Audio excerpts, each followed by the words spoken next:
Hello guys, finally ഞാൻ എൻ്റെ favourite ഡെസ്റ്റിനേഷനിൽ എത്തിക്കഴിഞ്ഞു. ഞാൻ കുറേ നാളായിട്ട് ആഗ്രഹിച്ചിരിക്കുകയായിരുന്നു യു.കെയിൽ വന്നതിന് ശേഷം. അവിടെ ബാലാജി ടെമ്പിളിനെ കുറിച്ച് കുറേ പേര് പറഞ്ഞു കേട്ടിട്ടുണ്ട്. അപ്പോൾ അവിടെ പോകണമെന്ന് എനിക്കൊരു വലിയ ആഗ്രഹമായിരുന്നു. എന്താണെങ്കിലും ഫൈനലി ഞാൻ അവിടെ എത്തിയിട്ടുണ്ട്. ഭയങ്കര ഹാപ്പി ആയിരുന്നു അവിടെ എത്തിയപ്പോൾ തന്നെ. പിന്നെ വേറൊരു കാര്യം എന്താണെന്ന് വെച്ചാൽ, അമ്പലം നേരിട്ട് കാണുന്നത് ആദ്യമായിട്ടാണെങ്കിലും വീഡിയോസിലൂടെ ഞാൻ ഒരുപാട് കണ്ടിട്ടുണ്ട്. യൂട്യൂബിൽ കുറേ നോക്കി എങ്ങനെയാണ് അവിടെ എങ്ങനെയൊക്കെയാണെന്നുള്ളത്, എന്നിട്ടാണ് അമ്പലത്തിലേക്ക് വന്നത്. പിന്നെ ഉള്ളത്, ഈ വഴി കൂടെ അല്ല നമ്മൾ നോർമലി കയറേണ്ടത്, വേറെ കയറുന്ന വഴിയുണ്ട്. പക്ഷെ നമുക്കത് അറിയില്ലായിരുന്നു. അതിനാൽ നമ്മൾ ഈ വഴിയാണ് കയറി വന്നത്. കയറി ആദ്യം തന്നെ ഒരു ശിവക്ഷേത്രമായിരുന്നു. അവിടെ അകത്ത് കയറി, പക്ഷേ ഫോണകത്തേക്ക് കൊണ്ടുപോയില്ല, പൂജാരി അകത്തുണ്ടായിരുന്നു. പിന്നെ കുറച്ച് നേരമൊക്കെ അവിടെ തൊഴുതിരുന്നു. അപ്പോൾ എനിക്ക് ഉള്ളിൽ നിന്ന് കുറച്ച് മുന്തിരിയൊക്കെ കിട്ടി. ഞാൻ അവിടെ നിന്ന് മുന്തിരി എടുത്തിട്ട് പോന്നു. മെയിൻലി ഞാൻ അമ്പലത്തിൽ പോകുന്നത് ഇതേപോലെ എന്തെങ്കിലുമൊക്കെ സാധനങ്ങൾ കഴിക്കാൻ വേണ്ടിയിട്ടാണ്. അപ്പോൾ മുന്തിരി കിട്ടി, എൻ്റെ കൂടെ വന്നവർക്കൊക്കെ കൊടുത്തു. ഈ വഴിയാണ് നമ്മൾ അകത്തേക്ക് കയറേണ്ടിയിരുന്നത്. പക്ഷെ ഞങ്ങൾ ഏതൊക്കെയോ വഴി കൂടി അങ്ങ് നോണ്ട് കയറിയെന്ന് പറയാമല്ലോ. എനിവേ എന്തായാലും എത്തിയില്ല, അത് തന്നെ വലിയ സന്തോഷം. പിന്നെ അങ്ങനെ അങ്ങോട്ട് നടന്നു. പിന്നെ കാണുന്നത് ഒരു ഗണപതി ക്ഷേത്രമായിരുന്നു നേരെ കാണുന്നത്. അപ്പോൾ അതിനുള്ളിലും നമ്മൾ ഉള്ളിലേക്കൊന്നും ഇത് ഫോണൊന്നും അലൗഡല്ല. പിന്നെ അങ്ങനെ നമ്മൾ കൊണ്ടുപോകുന്നതും ശരിയല്ല എന്ന് തോന്നിയതുകൊണ്ട് അതിൻ്റെ ഉള്ളിലും കൊണ്ടുപോയില്ല. അപ്പോൾ ഞങ്ങൾ ഉള്ളിൽ പോയിട്ട് തൊഴുതു വന്നു. ഇതാണ് നമ്മുടെ മെയിൻ ടെമ്പിൾ, ബാലാജി ടെമ്പിൾ. അപ്പോൾ ഇവിടെയാണ് നമ്മുടെ മെയിൻ ആളിരിക്കുന്നത്. ഉള്ളിലേക്ക് കയറാൻ ആദ്യം നോക്കിയപ്പോൾ അതവിടെ ക്ലോസ്ഡ് ആണെന്നും പറഞ്ഞിട്ടാണ് കാണിച്ചേക്കുന്നത്. അപ്പോൾ എങ്ങനെ കയറും എന്താണെന്നറിയാൻ വേണ്ടി ഞങ്ങൾ തപ്പി ഇങ്ങനെ നടക്കുകയാണ്. തപ്പി നടന്ന വഴിക്ക് വേറെ സ്ഥലത്തേക്കൊക്കെ പോയിട്ടോ. ഇവിടെയൊക്കെ ഒരുപാട് ഇങ്ങനെ റൂമുകൾ പോലെയൊക്കെ ഉണ്ട്. കണ്ടു കഴിഞ്ഞാൽ സെയിം ഒരു അമ്പലത്തിൻ്റെ ഒരു പ്രതീതി നമുക്ക് തോന്നും. നമുക്ക് കുഞ്ഞു കുഞ്ഞു അമ്പലങ്ങളാണെന്ന് തോന്നും. പക്ഷെ അതൊന്നും ആയിരുന്നില്ല. പിന്നെ ഞങ്ങൾ നടന്നതാ അപ്പുറേ നമ്മുടെ റൈറ്റ് സൈഡിൽ കാണുന്നത് നമ്മുടെ ബിർളയുടെ ഒരു ഇതാണ്, ഓഫീസ് സംതിങ് ആണ്. അതിനെക്കുറിച്ചും നമുക്ക് കാര്യമായിട്ടൊന്നും അറിയില്ല. അപ്പം ഞങ്ങളിങ്ങനെ നടന്ന് നമ്മൾ കണ്ടുപിടിച്ചു. ബാലാജി ടെമ്പിളിൻ്റെ അകത്തേക്ക് കയറുന്ന വഴിയാണ് ഈ താഴെ കാണുന്നത്.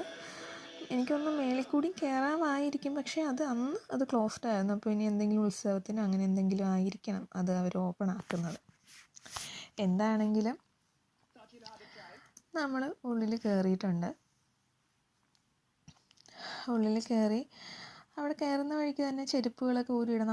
നമ്മൾ ഓൾറെഡി ചെരുപ്പുകളൊക്കെ കാറിൻ്റെ അവിടെ തന്നെ ഊരിയിട്ടിട്ടാണ് പോകുന്നത്. അപ്പോൾ ചെരുപ്പിനും ടോയ്ലറ്റിനൊക്കെ ആയിട്ട് താഴത്തൊരു സ്ഥലമുണ്ട്. അപ്പോൾ ഉള്ളിലും ഇതേപോലെ അലൗഡല്ല ഫോണ്, അപ്പം എടുത്തില്ല. അവിടെയും കുറച്ച് നേരമൊക്കെ നിന്നു.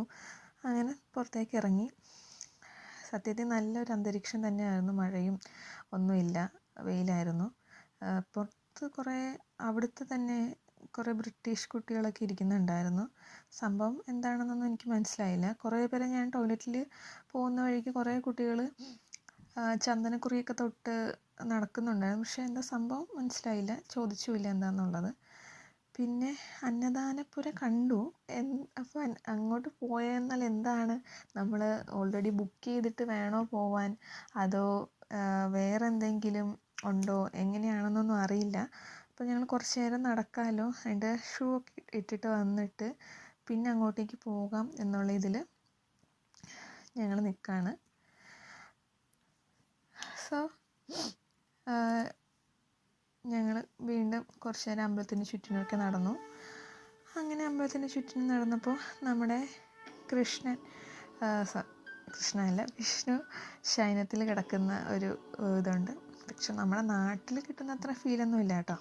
ഞാൻ ഒരുപാട് പേര് പറഞ്ഞ് കേട്ടിട്ടുണ്ട്, ഒരിക്കലും നാട്ടിൽ അമ്പലത്തിൽ കിട്ടുന്ന ഒരു ഫീല് നമുക്ക് പുറത്തേക്ക് ചെന്നാൽ കിട്ടില്ല എന്ന്. എനിവേ ഇവിടുത്തെ അമ്പലം ഒരുപാട് ഇഷ്ടപ്പെട്ടു.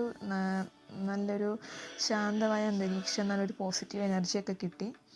അങ്ങനെ ഞങ്ങൾ 4 പേരും കൂടി അന്നദാനപ്പൊരു ലക്ഷ്യമാക്കി പോവുകയാണ്. അപ്പോൾ അവിടെ ചെന്നിട്ട് എന്താണ് എങ്ങനെയാണെന്ന് അറിയാലോ എന്ന് വിചാരിച്ചു. അവിടെ ആരോടെങ്കിലും ചോദിക്കാമെന്നൊക്കെ കരുതി അങ്ങനെ ചെന്നപ്പോൾ തന്നെ എല്ലാവരും കുറേ ഫുഡൊക്കെ കഴിക്കുന്നുണ്ട്. അപ്പോൾ ഞങ്ങളും എടുത്തു. ഞങ്ങൾ ചെന്നപ്പം തീർന്നു പോയിരുന്നു പാത്രത്തിൽ. അപ്പോൾ ഉള്ളത് ഞങ്ങൾ എടുത്തിട്ട് 4 പേരും കൂടി ഒരു പ്ലേറ്റിലാക്കി ഫുഡ് കഴിച്ചു. അവിടെ തന്നെ കഴുകി വെക്കാനും കാര്യങ്ങളൊക്കെ ഉണ്ട്. അങ്ങനെ നല്ല ഫുഡായിരുന്നു, ഒരുപാട് ഇഷ്ടപ്പെട്ടു. ഫുഡല്ല, അത് പ്രസാദമാണെന്ന് തോന്നുന്നു, എന്താണെന്ന് അറിയില്ല. അപ്പം നല്ല ടേസ്റ്റ് ഉണ്ടായിരുന്നു. അങ്ങനെ അവിടെ തന്നെ കഴുകിയൊക്കെ വെച്ചു. തിരിച്ച് ഒന്നും കൂടി അമ്പലം ചുറ്റാൻ വേണ്ടിയിട്ട് നടന്നു. അതായിരുന്നു നമ്മുടെ എൻട്രൻസ്. ആ എൻട്രൻസിൽ കൂടെ അല്ല നമ്മൾ കയറി വന്നത് സത്യത്തിൽ. പിന്നീട് പാർക്കിങ്ങിലേക്ക് പോകണം. പാർക്കിങ്ങൊക്കെ ഇവിടെ ഭയങ്കര എല്ലാം ഫ്രീ ആണ് കേട്ടോ. നമ്മൾ ഒന്നിനും എക്സ്ട്രാ ക്യാഷ് ആയിട്ടൊന്നും കൊടുക്കുകയൊന്നും വേണ്ട. പിന്നെ ഈ ഹിൽസൊക്കെ എന്തൊക്കെയോ മതങ്ങളുടെ ഇതാണെന്നാണ് ഞാനൊരു യൂട്യൂബിൽ കണ്ടത്. അതിനെക്കുറിച്ചും ഡീറ്റെയിൽഡ് എനിക്കൊന്നും അറിയില്ല. അപ്പോൾ അത്രയേ ഉള്ളൂ. Thank you for watching.